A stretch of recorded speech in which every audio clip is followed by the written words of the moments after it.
स्वागत है आप सभी का।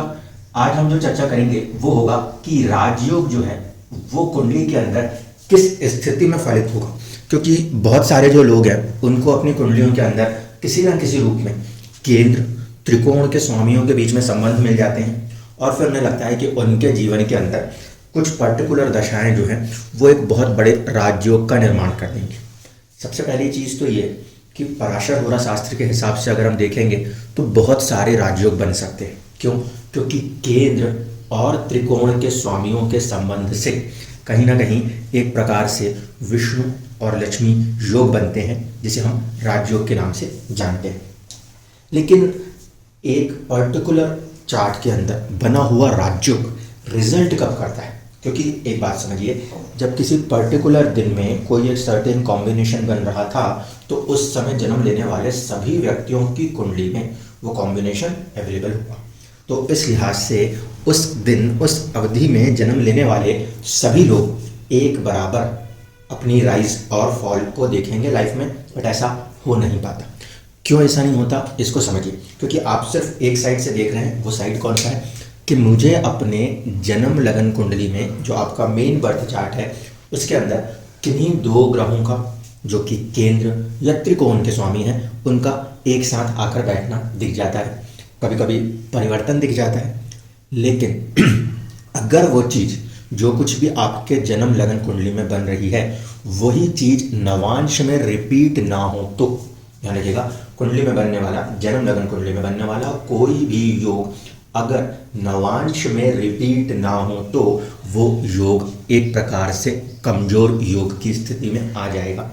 ये योग की जब मैं बात कर रहा हूँ तो मैं बात कर रहा हूँ कंजंक्शन को लेकर बात कर रहे हैं। मान लीजिए किसी कुंडली के अंदर एक कॉम्बिनेशन बन रहा है सन का और दूसरा कॉम्बिनेशन बन रहा है जुपिटर के साथ। अब इसमें अगर सूर्य जो है वो केंद्र का स्वामी हो और गुरु जो है वो त्रिकोण से मतलब होगा 5 या 9वें भाव का स्वामी हो, तो ऐसी स्थिति में आपके पास एक राजयोग का निर्माण हो सकता है।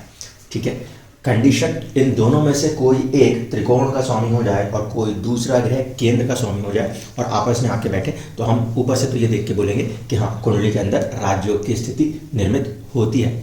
लेकिन यदि ये दो ग्रह एक साथ बैठने के बाद नवांश में जाकर स्थितियों को बदल दे तो उस कंडीशन में ये बनने वाले राजयोग भंग हो जाते हैं। ठीक है, इस कारण से जब हम कॉम्बिनेशंस के साथ चलते हैं तो हमें एक बात को ध्यान रखना पड़ता है। आपको अपने बर्थ चार्ट के अंदर जो भी कॉम्बिनेशन दिखाई देता है सबसे पहले किसमें दिखना चाहिए? बर्थ चार्ट में दिखना चाहिए। ठीक है, इसके बाद उस कॉम्बिनेशन को आपको दोबारा चेक करना है। वो आपको चेक करना होता है नवांश के अंदर। नवांश के अंदर अगर मान लीजिए कि वो कॉम्बिनेशन करने वाले ग्रह नवांश में जाकर शत्रु राशिस्थ हो रहे हों या फिर नीच राशिस्थ अवस्था में आ रहे हों तो उस कंडीशन में वो राजयोग जो है वो संघर्षों के साथ जाकर आपके हाथ में रिजल्ट देगा। नवांश के अंदर मान लीजिए ये दो ग्रह थे और इन दो ग्रहों की युति जन्म लगन कुंडली में भी आ गई और इन्हीं दोनों ग्रहों की युति नवांश में भी देखने को मिल गई। लेकिन जब ये युति मिली तो उस कंडीशन में सूर्य या गुरु अपने मित्र की राशि के बजाय किसी शत्रु की राशि में बैठ गए, तब हम ये कहेंगे कि जीवन के अंदर जब इन ग्रहों की दशाएं आएंगी उस समय राजयोग फलित तो होगा लेकिन संघर्षों के साथ होगा, अड़चनों और बाधाओं के साथ होगा। अगर मान लीजिए यही कंडीशन यहाँ पर देखें, बर्थ चार्ट में दो ग्रहों की युति हो रही है और वो शत्रु राशि अवस्था में हो रही है। दो ग्रहों की युति हो रही है लेकिन शत्रु राशि अवस्था में हो रही है, जैसे कि सूर्य और गुरु की युति हो जाए और शनि की राशि में हो जाए।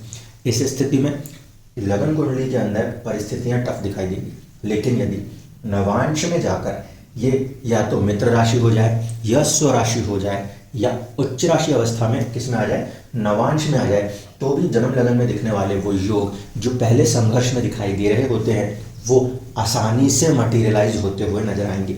इसलिए राजयोग के अंदर सबसे इंपॉर्टेंट फैक्टर जिस पे कि ध्यान देना है, अगर कुंडली में कोई भी राजयोग मिलता है तो उसको आपको नवांश में जाके चेक करना कंपलसरी है। कई बार ऐसा होगा कि दो ग्रह आपस में युति करके बैठे हैं जन्म लगन कुंडली में और फिर उनका नवांश उसी युति के अंदर बदल जाएगा। यह इसलिए मुमकिन होता है क्योंकि नक्षत्रों के अलग अलग चरण बनाए गए हैं। ठीक है, एक नक्षत्र जो होता है वो तकरीबन तकरीबन अपने साथ 4 चरणों को लेकर चलता है, और 2.5 नक्षत्र का हम बात करें तब जाके आपकी एक राशि होती है। तो जब डिविजन्स होते हैं तो कई बार कॉम्बिनेशंस जो कि आसपास दिख रहे होंगे वो भी अंशों में जाकर अलग अलग हो जाते हैं। जब ऐसा कंडीशन बनता है, ऐसा कॉम्बिनेशन में वो अंशों के कारण भी ब्रेक हो रहे हैं। कई बार ऐसा भी देखने को मिलेगा कि ग्रह जो है वो आपस में मुश्किल से उनके बीच की दूरी 2 डिग्री है, लेकिन अंश बदल जाने के कारण नवांश में वो युतियाँ टूट जाती हैं। ऐसे स्थिति में वो जो योग होंगे वो बहुत स्ट्रांग योग नहीं बनेंगे और उनका जो रिजल्ट है वो थोड़ा सा वीक पड़ जाएगा। ये पहले ध्यान रखिएगा। इसके बाद दूसरा एक नियम और है जिसको कि लेकर चलना पड़ेगा। अगर कोई सर्टेन कॉम्बिनेशन जो हमें बर्थ चार्ट में दिखाई देता है वो किसी न किसी भाव या किसी न किसी दूसरे ग्रह के संबंध को भी लेकर चलेगा, जैसे कि सूर्य और गुरु, मान लीजिए इन 2 ग्रहों की युति कुंडली के 12 भाव में से कहीं भी हो सकती है। तो जन्म लगन कुंडली के अंदर वो जिस भाव के अंदर युति उत्पन्न कर रहे हैं उस भाव को ध्यान रखना पड़ेगा, पहली चीज़, क्योंकि उस एनवायरनमेंट में वो योग काम करने जा रहा है। दूसरी इंपॉर्टेंट बात कि उस पर्टिकुलर भाव से जुड़े हुए डिविजनल चार्ट के अंदर जाके फिर आपको उन्हीं 2 ग्रहों के संबंधों को, योग को समझना पड़ेगा। ये बात इसलिए कह रहा हूँ क्योंकि देखिए कई बार ऐसा होगा कि जन्म लगन कुंडली में सप्तम भाव में कोई योग बनता है। मान लीजिए अगर सप्तम भाव में कोई योग बन रहा है तो इसका एक सीधा सीधा अर्थ ये भी आएगा कि उसके कारण वैवाहिक जीवन के ऊपर कोई प्रभाव है। उस योग को आपको जाकर नवांश के अंदर देखना पड़ेगा, क्योंकि वैवाहिक जीवन के लिए जो डिविजनल चार्ट है नवांश है, उसको वहाँ पे जाके स्पेसिफिकली देखना पड़ेगा। वो ये भी बताएगा कि वैवाहिक जीवन पे उसका क्या प्रभाव है। इसी तरीके से मान लीजिए कि ये युति बन रही है, लेकिन ये युति बन रही है कहाँ पर जाकर, आपके 10वें भाव में। अगर 10वें भाव में वो योग बन रहा है तो एकदम से हम वहाँ पे भी कोई डिसीजन मेकिंग नहीं कर सकते जब तक कि वही योग D10 दशांशा के चार्ट के अंदर जाके ना बने। क्यों? क्योंकि जो भी ग्रह आपकी कुंडली में जन्म लगन में जिस पर्टिकुलर भाव में बैठ के अपने फलों को ऊपर से दिखा रहे हैं, चाहे वो किसी भी तरह के योग, राजयोग हों, अगर वो उसी डिविजनल चार्ट में जाकर भी सेम तरीके से आपस में युति बना के रखते हैं, तब हम कह सकते हैं कि वो पर्टिकुलर संबंध उस पर्टिकुलर फील्ड एरिया के अंदर एक्चुअल में काम कर पाएगा। हमेशा नहीं होता ये, क्योंकि अगर मान लीजिए कोई योग जन्म लगन कुंडली के आपके 10वें भाव में बना हुआ है और आपने उस योग को देखा और बोला कि हाँ ये 2 ग्रहों की युति मेरे लिए ये शुभ फल कारक होगी, लेकिन पहली चीज़ वो युति नवांश में आके ब्रेक हुई, इसका मतलब है कि वो स्ट्रॉन्ग कॉम्बिनेशन नहीं था रिजल्ट्स को दे पाने के लिए। दूसरी चीज़, जब हमने दशमशा के अंदर जाके देखा तो हमने देखा कि फिर से वो कॉम्बिनेशन दशमांश की कुंडली में जुड़ता हुआ सा दिखता है।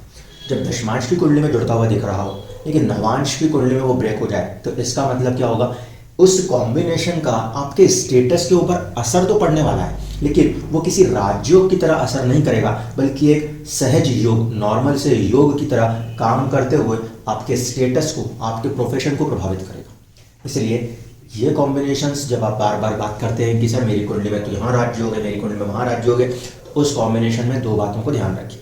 अगर राजयोग दिख भी रहा है तो जन्म लगन कुंडली में दिखने के बाद वो जिस भाव में दिख रहा है उस डिविजनल चार्ट में भी किसी न किसी रूप में बनना चाहिए, या फिर नवांश में तो हर हालत में चाहिए ही चाहिए।